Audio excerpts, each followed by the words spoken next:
Hello बच्चों, good morning. So topic of the next series diffraction of light. Interference topic आपका पूरा हो गया है। Diffraction of light now start today. तो इसका इंट्रोडक्शन वीडियो है आज छोटा सा। सो डिफ्रैक्शन क्या होता है इसको समझते हैं। डिफ्रैक्शन ऑफ लाइट किसे कहते हैं? It's last topic of this lesson, diffraction of light. Interference में पहले इंटरफेरेंस बताइए क्या था। इंटरफेरेंस में हमने क्या पढ़ते थे कि एक सोर्स लेते थे, उसके चारों तरफ स्पारिकल वेव फ्रंट बनते थे, उसके आगे हम एक डबल स्लिट लगाते थे और हमें स्क्रीन पर ब्राइट और डार्क फ्रिंजेस बनती थी। ब्राइट और डार्क फ्रिंजेस, सेंटर में ब्राइट फ्रिंज होती थी और फिर डार्क फ्रिंज होती थी, फिर इधर डार्क और इसके ऊपर अल्टरनेटिवली ब्राइट फ्रिंजेस बनती थी। तो इसमें हमने आपको बताया था कि जो सोर्स है उसको एक पेरेंट सोर्स मानते हुए इस सोर्स को दो सोर्स में स्प्लिट करना है, जिसको हम कोहेरेंट सोर्स कहते हैं। कोहेरेंट सोर्स क्या होता है? दो ऐसे सोर्स जिनकी फ्रिक्वेंसी सेम हो, तो उसके भी यहाँ पर जब इसमें इनके क्रस्ट और ट्रफ एक दूसरे पर ओवरलैप होते हैं तो सेंटर पर ब्राइट और डार्क फ्रिंजेस बनती हैं। इसको इंटरफेरेंस पैटर्न कहते हैं। देन डिफ्रैक्शन पैटर्न क्या होगा? डिफ्रैक्शन पैटर्न में लाइट का बेंड होना होता है। Diffraction, light travels in a straight line when the light pass through a small hole. कोई भी एपर्चर होगा उसमें से जब वो पास होगी तो वो बेंड हो जाएगी। तो बेंड कैसे होती है? Let's see about that. देखिए, देखते हैं। Suppose my dear student, this is a source और ये हमने ले लिया एपर्चर। This is aperture. यहाँ से देखिए लाइट रेज निकल रही हैं सभी डायरेक्शन में ऐसे। ये सामने स्क्रीन है तो ये लाइट रेज सीधी यहाँ पर पड़ी, ये लाइट रेज सीधी यहाँ पर पड़ी, ऐसे लाइट पड़ी। तो इस रीजन में यहाँ से यहाँ तक लाइटेड रीजन होगा। डिफ्रैक्शन में क्या होता है? जो एपर्चर होता है, जो मैंने बनाया है, इधर नीचे दिख रहा है आपको एपर्चर, इससे लाइट टकरा के हमेशा जो ऊपर वाला रीजन क्या था? Shadow reason. ऊपर तो परछाई पड़ रही होगी, यहाँ पर इसकी परछाई इधर पड़ रही होगी, तो लाइट इस ऑब्स्टेकल से टकरा के शैडो रीजन की ओर बैंड हो जाती है। शैडो रीजन की ओर बैंड हो जाने को ही डिफ्रैक्शन कहते हैं। सो जब भी कोई लाइट किसी ऑब्स्टेकल से स्ट्राइक करती है तो वो हमेशा शैडो रीजन की ओर बैंड करती है। शैडो रीजन कम हो जाता है और ज्योमेट्रिकल जो लाइटेड रीजन है वो ज़्यादा हो जाता है। इसी को हम डिफ्रैक्शन ऑफ लाइट कहते हैं। तो यहाँ से डेफिनेशन चेक करते हैं। The phenomena of bending of light around a corner of the small obstacle and aperture of its constituent spreading into the region of the geometrical shadow is called diffraction of light. देखिए, दो diagram आपकी book में यहाँ पर दिए हुए हैं। ये सोर्स है बच्चे, this is a source, this is a source और ये सामने स्क्रीन है। यहाँ से इसको एपर्चर बोलते हैं। ये लाइट क्या टकराया, ए से लेकर ए डैश से बी डैश तक का पार्ट ये शैडो रीजन है, ऊपर शैडो रीजन है। तो यहाँ पर क्या होता है? लाइट इससे टकरा के शैडो रीजन की वजह से बैंड हो जाती है। जो phenomena of bending of light around the corner of a small obstacle aperture and its constituent spreading into the region of the geometrical shadow is called diffraction of light. Right. उसके बाद second diagram देखो, इसको obstacle बोलते हैं। ऐसे एक obstacle ले लिया आपने, ये ऑब्स्टिकल लिया, ये सामने स्क्रीन है, ये सोर्स यहाँ पे रखा, सोर्स।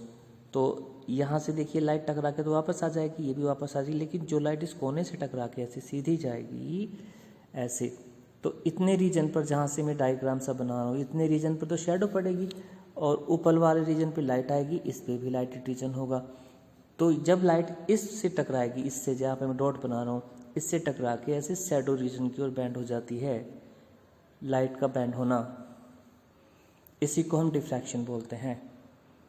तो इसमें जो आपकी बुक में डायग्राम दिया है, इसमें ऐसे इसको बेंड कर देना नीचे को, ये ऐसे। This is a diffraction of light.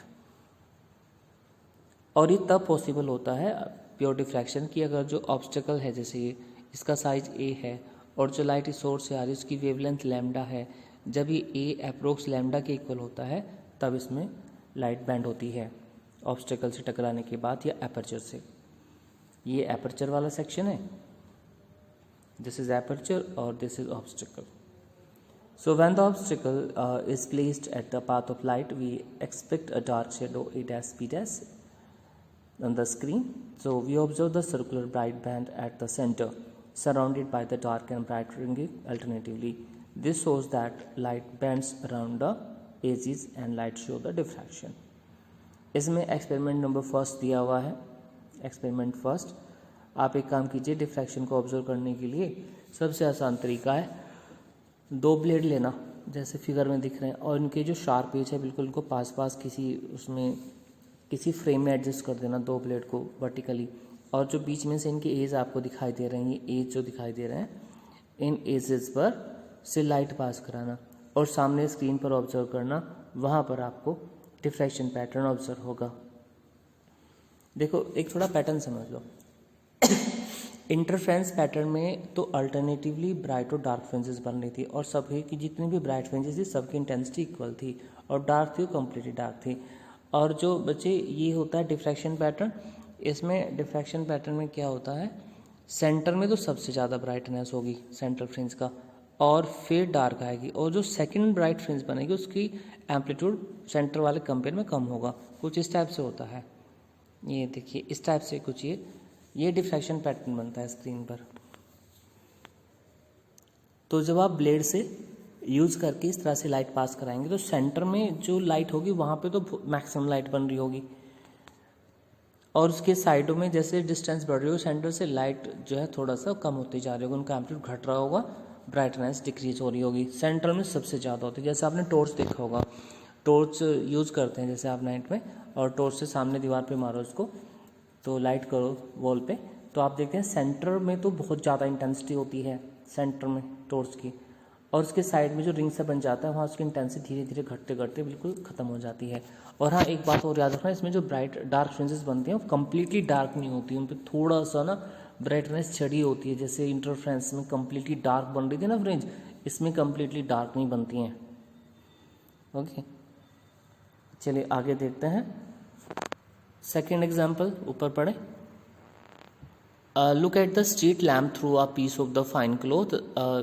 Street lamp देखा होगा, और एक फाइन क्लॉथ ले लेना, piece of the fine. The lamp appear to be in large disc and the thread are mutually perpendicular to the direction of enclosed number of slit which form the pattern of the several Vickers images of the slit. एक pin hole होता है, pin hole places the distance 2 meters from the sodium lamp. The from alternative bright and dark band on the screen placed behind the pinhole. Right? Question number 22.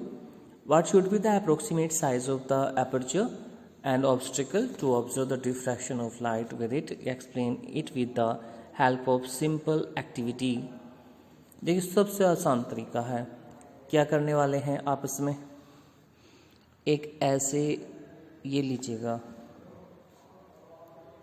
Aperture में 2 बनाने होते हैं इस type से, ये बीच में गैप होता है, इसका सेपरेशन d से मेजर करते हैं, और ये सपोज प्लेन वेव फ्रंट आ रखे हैं, कौन है, प्लेन वेव फ्रंट, और जब ये इस एपर्चर से टकराते हैं, टकराने के बाद थोड़े से बैंड होके कुछ इस शेप के बन जाते हैं, मतलब कंप्लीटली डिफ्रैक्शन नहीं होता।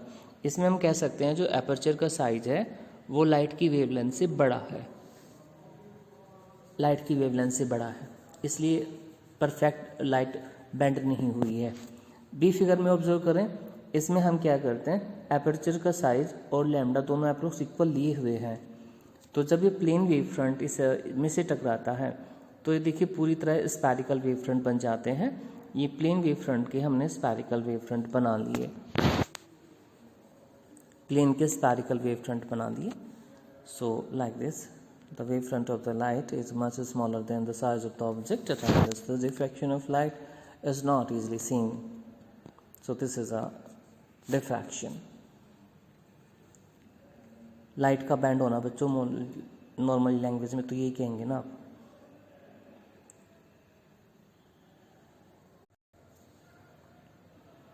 डिस्टिंग्विश बिटवीन, अब टाइप ऑफ डिफ्रैक्शन पे आ जाओ बच्चों। दो डिफ्रैक्शन जो होता है ना, 2 टाइप के होते हैं, तो फ्रेजनल डिफ्रैक्शन होता है और एक होता है फ्राउनहोफर डिफ्रैक्शन। फ्रेजनल डिफ्रैक्शन में फ्रेजनल डिफ्रैक्शन का डायग्राम बता रहा हूँ, फ्रेजनल डिफ्रैक्शन कैसे होगा, let's see. Fresnel diffraction, the source and screen are placed close to the aperture. इसमें सोर्स और स्क्रीन एपर्चर के काफ़ी क्लोज होते हैं। इसका डायग्राम पीछे भी बना हुआ पिछले पेज पर, या फिर यहाँ बना सकते हैं। ये तो ले लो सोर्स, और ये होगी बच्चे सामने स्क्रीन, और ये हो गया हमारा ऑब्स्टेकल, इसमें सोर्स और स्क्रीन एपर्चर के काफ़ी क्लोज होते हैं, देखो दोनों के दोनों क्लोज है कि नहीं है। और यहाँ से लाइट रेज गया ऐसे, ये कॉर्नर पे टकराया नहीं मैंने भी, ये ऐसे टकरा दो थोड़ा सा इसको, ये ऐसे, ठीक है। और ये ऊपर शैडो रीजन है, ये वाला इधर शैडो रीजन है, यहाँ पर पूरे पे लाइट पड़ रही होगी, ज्योमेट्रिकली लाइटेड रीजन है। तो जब ये लाइट सोर्स यहाँ से प्रोड्यूस हुआ तो इस कॉर्नर से टकरा के थोड़ा सा शैडो रीजन की ओर बेंड हो जाता है, तो ये होता है फ्रेजनल डिफ्रैक्शन। फ्रेजनल डिफ्रैक्शन होता है। इसका सेकंड डायग्राम ये वाला बना लो आप। इसमें यहाँ पे सोर्स ले लो और इस ये ऑब्स्टिकल हो गया, यहाँ से देखो लाइट ऐसे टकराई, ये सामने स्क्रीन ले लो, ये स्क्रीन है, इससे टकरा के ये थोड़ा सा शैडो रीजन की ओर ऐसे अंदर को मोड़ लो इसको, शैडो रीजन अंदर होगा ना, तो ये फ्रेजनल डिफ्रैक्शन है बच्चे, राइट। उसके बाद Fraunhofer diffraction. In the Fraunhofer diffraction, source and screen are placed at a larger distance. इसमें source और screen large distance पे होते हैं aperture से। कैसे होगा? और अगर हमें लाइट को कन्वर्ट करना होता है स्क्रीन पर तो उसके लिए हम कॉन्वेक्स या कन्वर्जिंग लेंस यूज़ करते हैं, ठीक है ना। तो देखिए कैसे होता है। अब जैसे मान लिया ये हो गया हमारा एपर्चर और इसमें सोर्स है इन्फिनिटी पर। कहाँ पर है बेटा? इन्फिनिटी पर है, तो पैरेलल बीम ऑफ लाइट आ रहा होगा, ये इसके वेव फ्रंट हो गए, ये सामने स्क्रीन हो गया। देखिए अब सोर्स और स्क्रीन एक एपर्चर से काफ़ी डिस्टेंस पर हो गए। तो अगर हम ये चाहते हैं कि लाइट पर्टिकुलर एक पॉइंट पे कन्वर्ज हो जाए तो उसके लिए हम क्या करते हैं, एक कॉन्वेक्स लेंस यूज़ करते हैं और इस कॉन्वेक्स लेंस से लाइट पूरी तरह से प्यारे बच्चों एक ही पॉइंट पे कन्वर्ज हो जाती है। So such type of diffraction is a Fraunhofer diffraction. This is a Fraunhofer diffraction in which the source is at very large distance, from the screen.